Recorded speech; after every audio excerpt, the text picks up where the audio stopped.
Hi guys, I thought I'll make a quick video on the structure of Btec Applied Science for the different types of applied science courses such as certificate, extended, foundation, diploma, etc.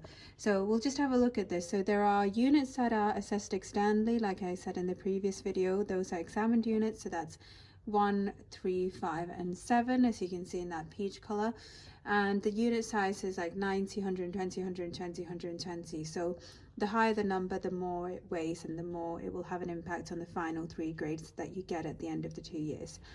So as you can see, like 120, 120, so 3, 5 and 7 are very important. I mean, so is 1, but it weighs a little bit less. But you know, as you can see, for all of the exams you have to pass, you need to at least get a near pass.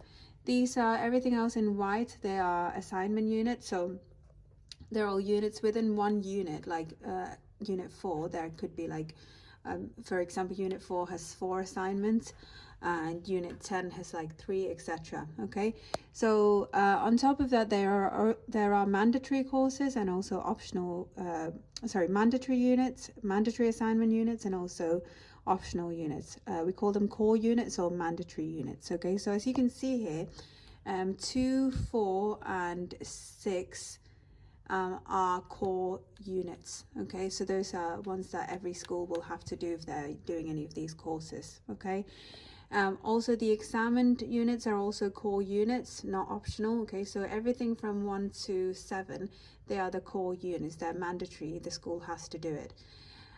Anything after that, 8 to 17, there are more courses, by the way, more optional units as well. Anything below, they're all optional units. There are some other core units as well, which, you know, if you look at the Btec Applied Science specification, it will show you more units, but, you know, these are the examined units. But I'm just showing you this just so you get an idea of what it looks like. As you can see here, the qualification, the extended diploma is the one with the highest score. So, you know, in terms of qualification, the highest level of qualification you can get within Btec Applied Science is the extended diploma.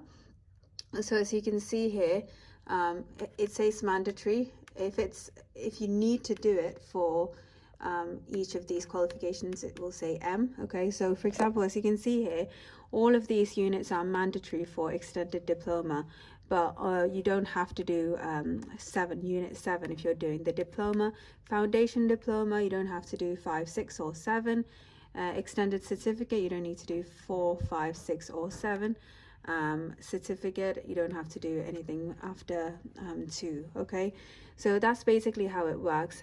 Sorry, this is the highest, and then this is the extended diploma as well. Okay, so the BSPS, this is for like specified ones. So some people do like Btec Applied Science extended, you know, extended analytical and forensic science, so it's more specific to different courses.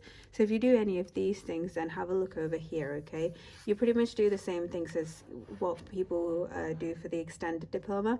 Anywhere where it says, oh, there are optional units, as you can see here, these are things that you do need to do, but it's optional. So your school will select which of these units you need to do per year in year 1 and year 2. So when we say optional, it's not that you have the option to select, but the college decides which of these units you will have to do. But these are the core units you definitely have to do. Okay, there's also unit 19. I'll have a look into unit 19 later. Let me see if it says here. No, but yeah, so this is generally what it looks like. If there's more to this, I will create another video on it.